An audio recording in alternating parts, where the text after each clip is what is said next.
خصوصاً علی افضلہم وخاتم النبیین محمد الامین وعلی آلہ وصحبہ اجمعین اما بعد فاعوذ باللہ من الشیطان الرجیم بسم اللہ الرحمن الرحیم۔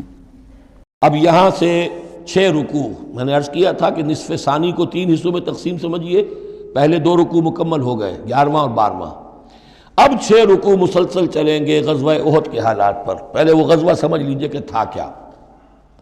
غزوہ بدر کا چونکہ تذکرہ ہوگا وہ تو سورہ انفال میں ہم پڑھیں گے، ترتیب مصحف اور ہے، زمانی ترتیب نہیں ہے، ترتیب نزولی نہیں ہے۔ غزوہ بدر میں مسلمانوں کو بہت زبردست اللہ نے فتح دی، کفار مکہ کو بڑی زک پہنچی، 70 بڑے تقریباً سارے ان کے بڑے سردار مارے گئے۔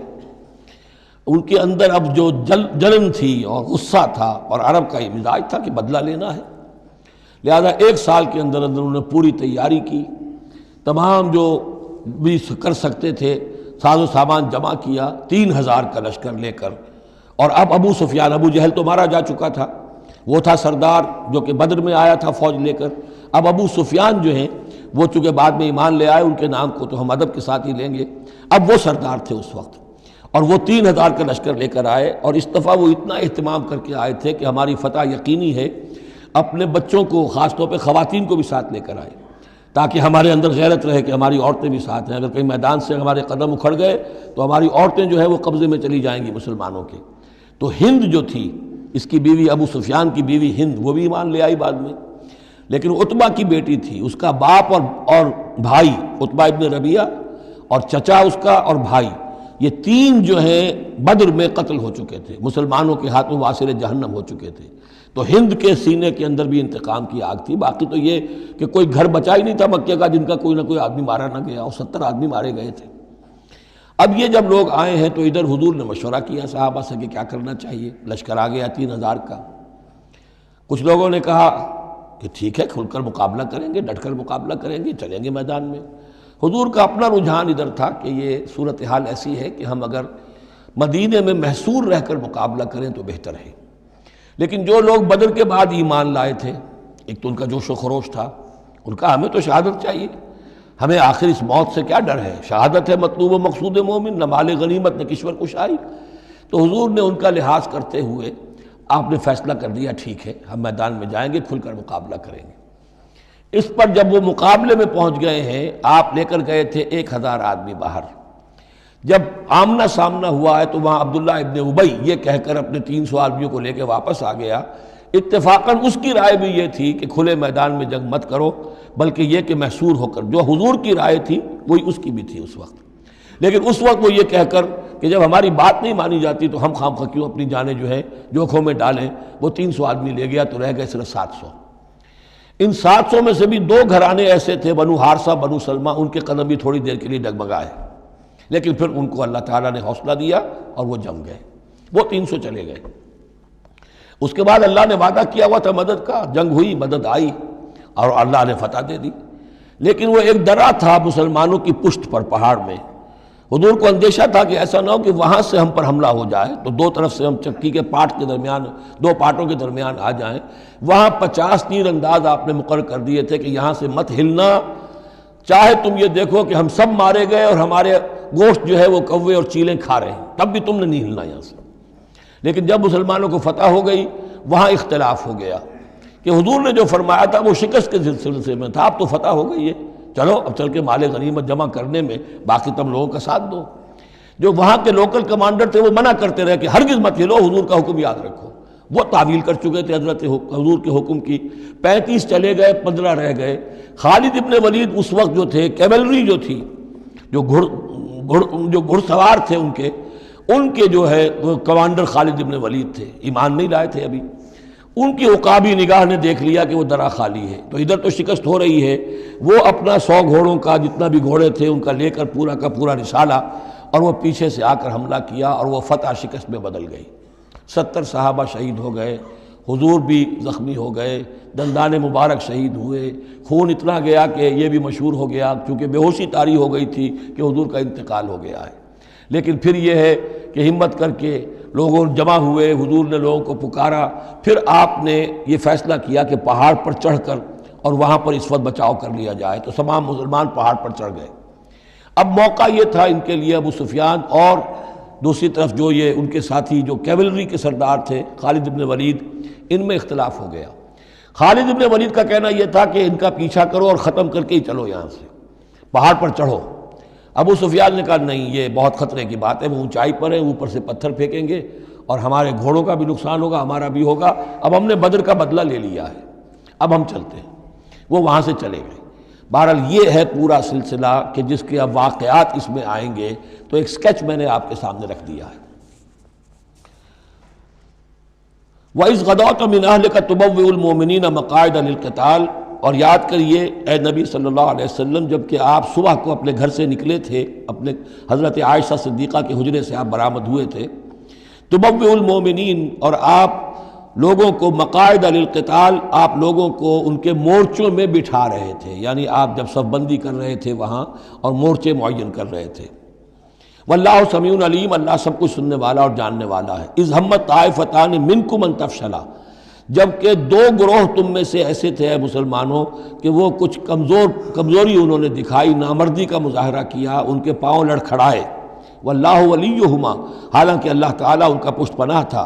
وعلی اللہ فلیتوکل المؤمنون، اور اللہ تعالیٰ پر ہی توکل کرنا چاہیے اہل ایمان کو۔ جیسا کہ میں نے عرض کیا، یہ بنو حارثہ بنو سلمہ انصار کے دو گھرانے تھے، عارضی سی ان کے اندر کمزوری آئی، بر بنائے تب بشری، لیکن پھر وہ جم گئے۔ لیکن ان کی جو ہے ذکر قرآن میں کر دیا گیا، اور وہ اس پر فخر کرتے تھے کہ ہم وہ لوگ ہیں کہ جن کا ذکر اللہ نے قرآن میں کیا ہے۔ واللہ ولیہما، کیونکہ پھر وہ عارضی سی جو ان پر آئی تھی کمزوری، وہ رفع ہو گئی۔ اور آپ غور کریں گے کہ وہ جو بدبخت تھے 300 جو چلے گئے عین میدان جنگ سے، ان کا ذکر بھی اللہ نہیں کر رہا یہاں پر، گویا کہ وہ اس لائق بھی نہیں ہے کہ ان کا ذکر کیا جائے۔ انڈائریکٹلی اس کا ذکر آخر میں آئے گا، ورنہ شروع میں نہیں۔ وَلَقَدْ نَصَرَكُمُ اللَّهُ بِبَدْرٍ وَأَنْتُمْ أَذِلَّةٌ، اور مسلمانوں یاد کرو اللہ نے تمہاری مدد کی تھی بدر میں جبکہ تم بہت کمزور تھے۔ کل 8 تلواریں، 313 کے سوا سب کے پاس تلواریں نہیں تھیں، 8 تلواریں کل۔ 200 کا 100 گھوڑے کا رسالہ لے کر آئے تھے بدر میں بھی، ادھر 2 گھوڑے تھے صرف، ادھر 700 اونٹ تھے، ادھر 70 اونٹ تھے۔ یہ کوئی 313 کے مقابلے میں 1000، تو اللہ نے تمہاری مدد کی تھی۔ وَلَقَدْ نَصَرَكُمُ اللَّهُ بِبَدْرٍ وَأَنْتُمْ أَذِلَّةٌ، تم بہت کمزور تھے اس وقت۔ فَاتَّقُوا اللَّهَ لَعَلَّكُمْ تَشْكُرُونَ، تو اللہ کا تقوی اختیار کرو تاکہ تم اللہ کا صحیح معنی میں شکر ادا کر سکو۔ استقول للمؤمنین، اے نبی جب کہ آپ کہہ رہے تھے اہل ایمان سے، الن یکفیکم، کیا تمہارے لیے یہ کافی نہیں ہے، ان یمدکم ربکم بثلاثۃ آلاف من الملائکۃ منزلین، کہ اللہ تعالیٰ تمہاری مدد کرے 3000 فرشتوں سے کہ جو آئیں اترنے والے ہیں آسمان سے، یعنی 3000 کا لشکر آیا ہے۔ تو اے مسلمانوں میں تمہیں خوشخبری دیتا ہوں، اللہ تعالیٰ 3000 فرشتے تمہاری مدد کو بھیجے گا۔ بلا، حضور نے اللہ تعالیٰ کی طرف سے آ رہا، یہ بات تو حضور نے فرمائی تھی، اللہ تعالیٰ نے حضور کی اس دعا، گویا کہ دعا کہہ لیجئے یا جو بھی آپ نے پیشن گوئی کی، ایک طرح کا استدعا بھی ہو سکتی تھی کہ اللہ سے اس طریقے سے آپ یہ استدعا کر رہے ہوں، تو فوراً اس کی منظوری کا اعلان ہو گیا، بلا کیوں نہیں۔ ان تصبروا وتتقوا، مسلمانوں اگر تم صبر کرو گے اور تقوی کی روش پر رہو گے، وَيَأْتُوكُم مِّن فَوْرِهِمْ هَٰذَا، اور اگر وہ فوری طور پر تم پر حملہ آور ہو جائے دشمن، یمددکم ربکم بخمسۃ آلاف، تو اللہ تو تمہاری مدد کرے گا تمہارا پروردگار 3000 نہیں 5000 فرشتوں کے ذریعے سے، مصوبین جو نشان زدہ گھوڑوں کے اوپر آئیں گے۔ لیکن اس کے ساتھ دیکھیے وما جعلہ اللہ الا بشرا لکم، لیکن یہ سب بھی اللہ تعالیٰ کی طرف سے ایک بشارت کے طور پر تمہیں بتا دیا گیا، وَلِتَطْمَئِنَّ قُلُوبُكُمْ بِهِ، اور تاکہ تمہارے دل مطمئن ہو جائیں۔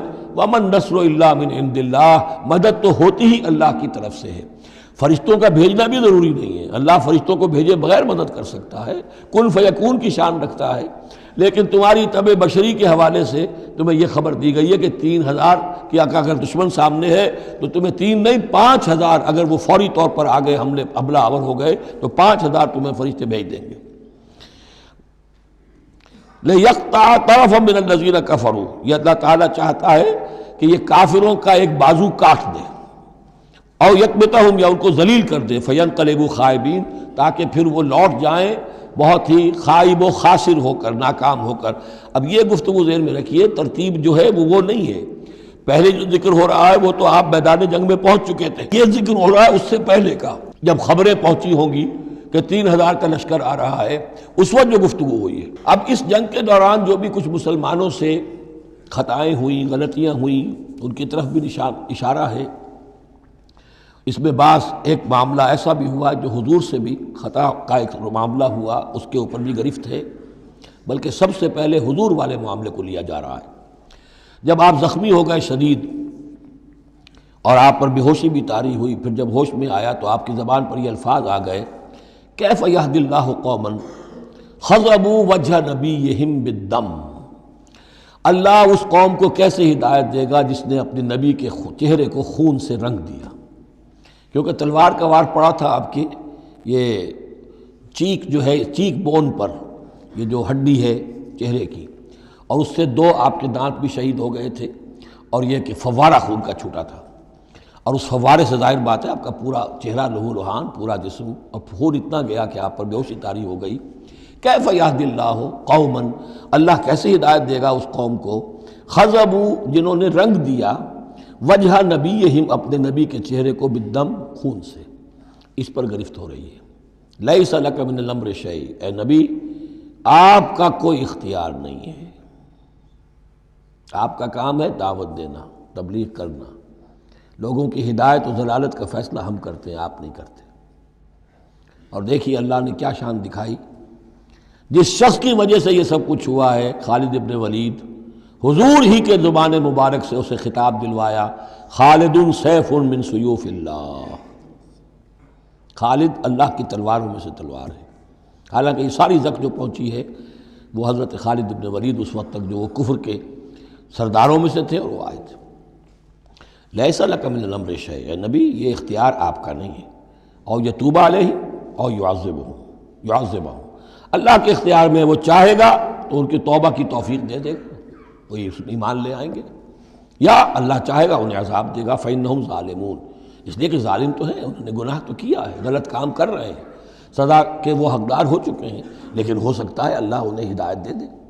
اب دیکھیے یہ وقت کی بات ہوتی ہے، چند سال پہلے طائف میں وہ دعا جو ہے آپ سے کہا گیا، فرشتہ آیا کہ اے نبی جنہوں نے آپ پر پتھراؤ کیا ہے اور آپ کی توہین و تذلیل کی ہے، یہ ملک الجبال جو ہے کہتا ہے کہ میں حاضر ہوں، مجھے اللہ نے بھیجا ہے، آپ فرمائیں تو ان دونوں پہاڑوں کو ٹکرا دوں جن کے مابین یہ وادی کے اندر یہ شہر طائف آباد ہے، تاکہ یہ سب پس جائیں، سرما ہو جائیں۔ آپ نے فرمایا نہیں، کیا عجب کہ اللہ تعالیٰ ان کی آئندہ نسلوں کو ہدایت دے دے۔ لیکن اب یہ مرحلہ کچھ ایسا تھا کہ زبان مبارک سے وہ جملہ نکل گیا۔ یہ بھی ہو سکتا ہے کچھ چونکہ بے ہوشی سے ایک دم اٹھے ہیں تو اس وقت شاید پوری طریقے سے آپ جو ہے اپنے پوری طرح اپنے حواس جو ہے ابھی بحال نہیں ہوئے تھے اور یہ الفاظ نکل گئے۔ لیکن اللہ تعالیٰ کا معاملہ یہ، الرب رب وَإِن تنزل والعبد عبد وَإِن ترقى، بندہ بندہ ہی رہتا ہے چاہے کتنا ہی بلند ہو جائے، اور رب رب ہی ہے چاہے کتنا ہی نزول فرما لے۔ اب تو وہ وقت ہے نا، رات کا پچھلا پہر شروع ہو رہا ہے نا، اللہ تعالیٰ سمائے دنیا تک نازل ہوں گے، اور شب معراج میں حضور 7ویں آسمان پر چلے گئے۔ اللہ اس پہلے آسمان پر آ کر بھی رب ہے، اور حضور اس 7ویں آسمان پر پہنچ کر بھی بندے ہیں۔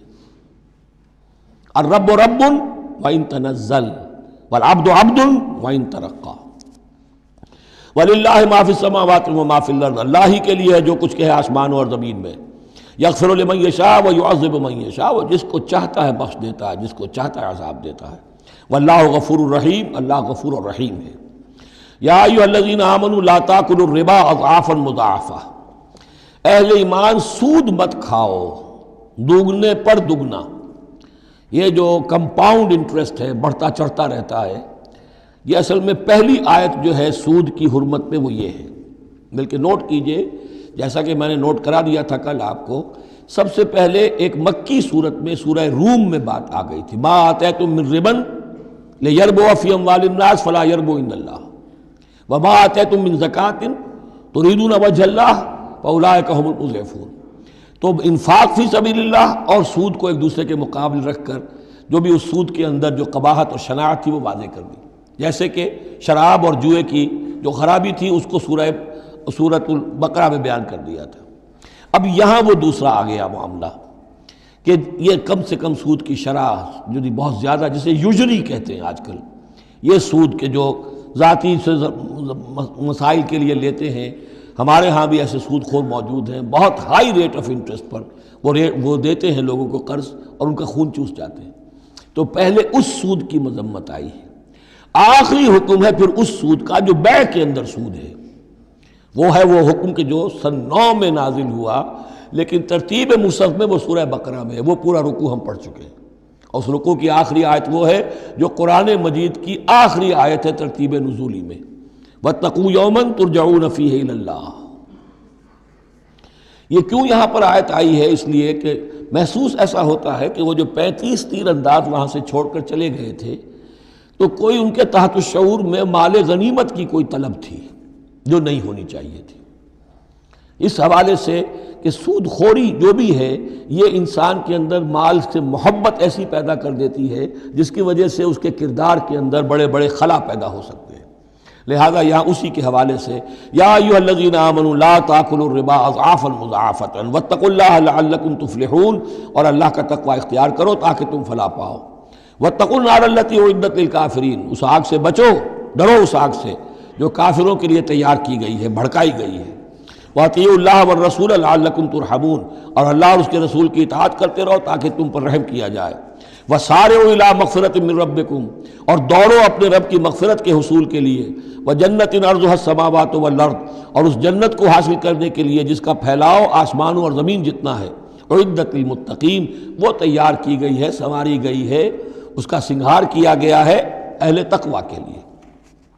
الذین ينفقون فی السراء والضراء، وہ لوگ جو خرچ کرتے ہیں، سود کے مقابلے میں انفاق، یہ تقابل پھر دیکھ لیجئے، جو خرچ کرتے ہیں سرائے، خوشی میں بھی، والضراء، خود تنگ دست ہیں تب بھی کرتے ہیں چاہے تکلیف میں ہیں، والکاظمین الغیظ، اور وہ لوگ جو اپنے غصے کو پی جانے والے ہیں، والعافین عن الناس، اور وہ لوگ جو لوگوں کی خطاؤں سے درگزر کرتے ہیں، انہیں معاف کر دیتے ہیں۔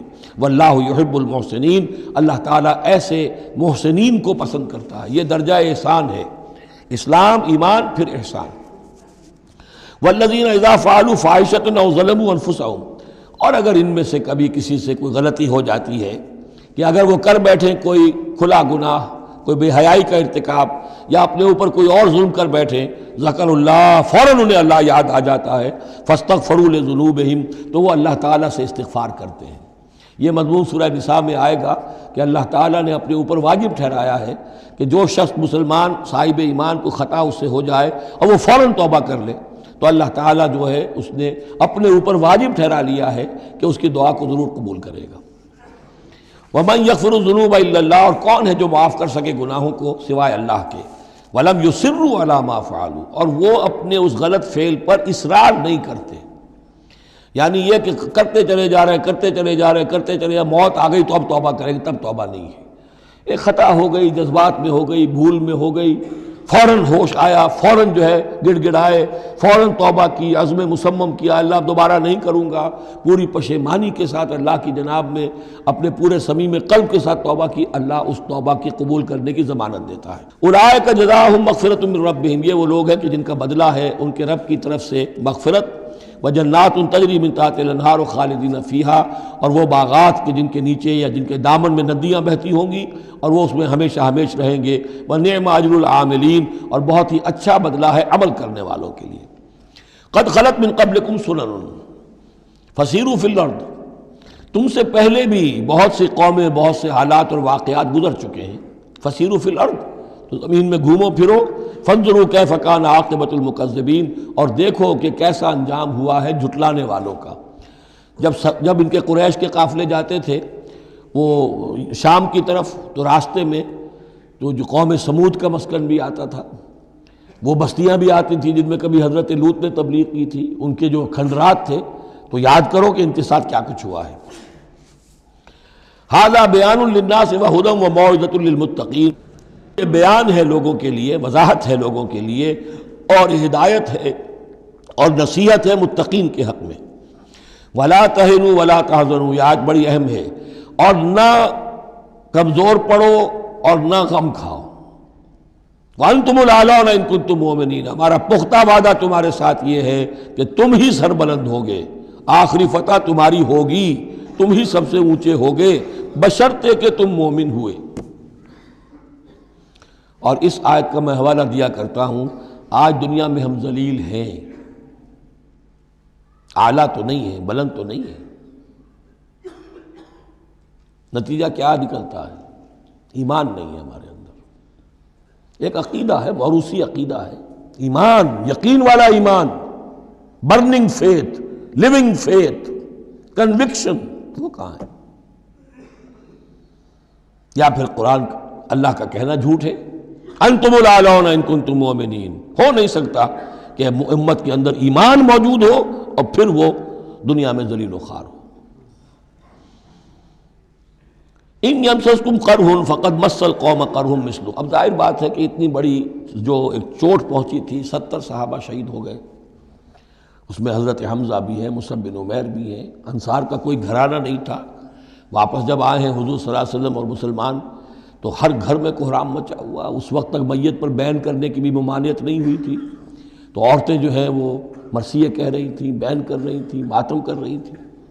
اس حال میں خود حضور صلی اللہ علیہ وسلم کی زبان مبارک سے الفاظ نکل گئے، اما حمزہ تو فلا بواکی لہو، ہائے حمزہ کے لیے تو کوئی رونے والی بھی نہیں، کیونکہ حمزہ کی کون یہاں خواتین ہیں رشتہ دار؟ حمزہ تو مہاجر تھے۔ انصار کے گھرانے میں جو خواتین ہیں وہ تو اپنے اپنے مردوں کی، اپنے اپنے شہیدوں کی، مقتولوں کی جو ہے وہ کر رہی ہیں، بین کر رہی ہیں۔ اس پر پھر انصار نے جا کر اپنے گھروں سے خواتین کو حضرت صفیہ کے گھر بھیجا، حضرت حمزہ کی ہمشیرہ، کہ وہاں جا کر تعزیت کرو۔ تو بہرحال دکھ تو محمد کو بھی پہنچا ہے صلی اللہ علیہ وسلم، آخر یہ حساس دل تھا آپ کا، پتھر کا کوئی ٹکڑا تو نہیں تھا سینے کے اندر، جو بھی زخم پہنچی ہے۔ یہاں اللہ تعالیٰ اہل ایمان کی دلجوئی کے لیے کہہ رہا ہے کہ اتنے غمگین نہ ہو، اتنے ملول نہ ہو، اتنے دل گرفتہ نہ ہو۔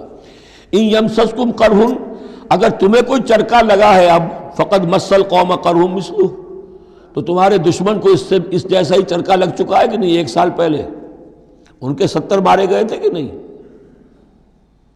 وَتِلْكَ الْأَيَّامُ نُدَاوِلُهَا بَيْنَ النَّاسِ، اور یہ تو دن ہیں جن کو ہم لوگوں میں الٹ پھیر کرتے رہتے ہیں، اونچ نیچ، ایک سی کیفیت ہم نہیں رکھتے۔ وَلِيَعْلَمَ اللَّهُ الَّذِينَ آمَنُوا، اور یہ اس لیے ہوتا ہے کہ اللہ دیکھ لے کہ کون حقیقتاً مومن ہے، اس لیے کہ امتحان نہ آئے، آزمائش نہ آئے، تکلیف نہ آئے، قربانی نہ دینی پڑے، کوئی زک نہ پہنچے، تو سبھی مومن ہیں۔ پھر تو پتہ چلتا ہے کہ کون ثابت قدم رہا، کس نے اپنا سب کچھ لگا دیا، کس نے صبر کیا۔ تو اللہ تعالیٰ جاننا چاہتا ہے، دیکھنا چاہتا ہے۔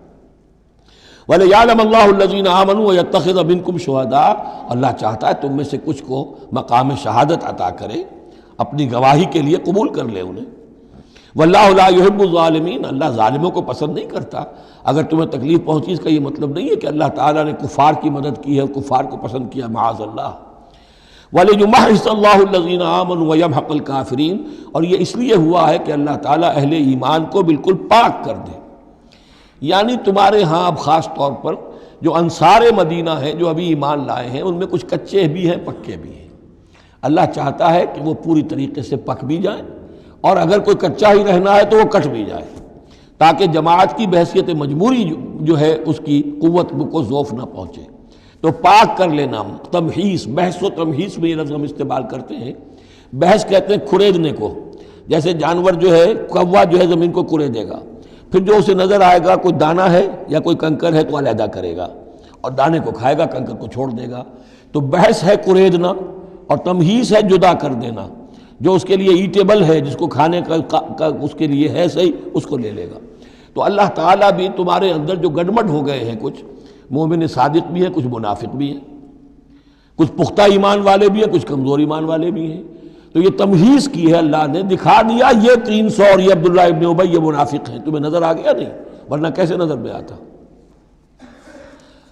وَلِيُمَحِّصَ اللَّهُ الَّذِينَ آمَنُوا، تاکہ اللہ تعالیٰ اہل ایمان کو بالکل خالص کر دے، وَيَمْحَقَ الْكَافِرِينَ، اور کافروں کو مٹا دے۔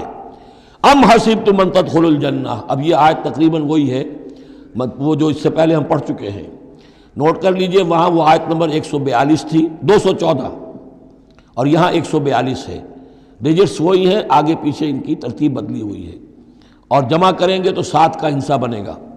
آیت نمبر 214 تھی، ام حسبتم ان تدخلوا الجنہ ولما یاتکم مثل الذین خلوا من قبلکم مستهم الباساء والضراء وزلزلوا حتى يقول الرسول والذین آمنوا معه متى نصر اللہ الا ان نصر اللہ قریب۔ وہی ہے آیت اب یہ، ام حسبتم ان تدخلوا الجنہ، کیا تم نے سمجھا تھا کہ جنت میں داخل ہو جاؤ گے؟ وَلَمَّا يَعْلَمِ اللَّهُ الَّذِينَ جَاهَدُوا مِنْكُمْ، ابھی تو اللہ نے دیکھا ہی نہیں ہے تم میں سے کون واقعتاً جہاد کرنے والے ہیں، ابھی تو امتحان ہے، ابھی اس کے امتحان اور بھی ہیں، ابھی تو تمہارے لیے بڑی سے بڑی منزلیں، کڑی سے کڑی منزلیں آنے والی ہیں۔ وَلَمَّا يَعْلَمِ اللَّهُ الَّذِينَ جَاهَدُوا مِنْكُمْ وَيَعْلَمَ الصَّابِرِينَ، اور ابھی تو اللہ تعالیٰ نے دیکھا ہی نہیں ہے کہ کون ہے تمہارے اندر جو واقعتاً اللہ کی راہ میں صبر اور استقامت کا ثبوت دیتے ہیں۔ وَلَقَدْ كُنْتُمْ تَمَنَّوْنَ الْمَوْتَ مِنْ قَبْلِ أَنْ تَلْقَوْهُ، اور تمہارا حال یہ ہے کہ تم موت کی تمنا کرتے تھے اس سے پہلے کہ وہ ان سے ملاقات ہوئی۔ یہ وہ جو نئے لوگ ایمان لائے تھے اور نوجوان تھے، ان کا تھا ہمیں تو شہادت چاہیے اور ہم تو کھلے میدان میں جائیں گے، یہ اب ان کے اوپر تھوڑا سا تبصرہ ہو رہا ہے کہ اس وقت تو شہادت کا بڑا ذوق و شوق جو ہے اور جوش جہاد اور ذوق شہادت کا اظہار ہو رہا تھا، اب تم نے موت دیکھ لی ہے نا، تو یہ ہے موت، اتنی اچھی چیز نہیں ہے موت، اتنی آسانی سے انسان اسے قبول نہیں کرتا۔ وَلَقَدْ كُنْتُمْ تَمَنَّوْنَ الْمَوْتَ مِنْ قَبْلِ أَنْ تَلْقَوْهُ، تم تمنائیں کرتے تھے موت کی، شہادت کی، اس سے پہلے کہ اس سے ملاقات ہوتی۔ فَقَدْ رَأَيْتُمُوهُ وَأَنْتُمْ تَنْظُرُونَ، تو اب تم نے اسے دیکھ لیا ہے اپنی آنکھوں سے، نگاہوں سے موت نکلی۔ بارک اللہ لی ولکم فی القرآن العظیم ونفعنی وإیاکم بالآیات والذکر الحکیم۔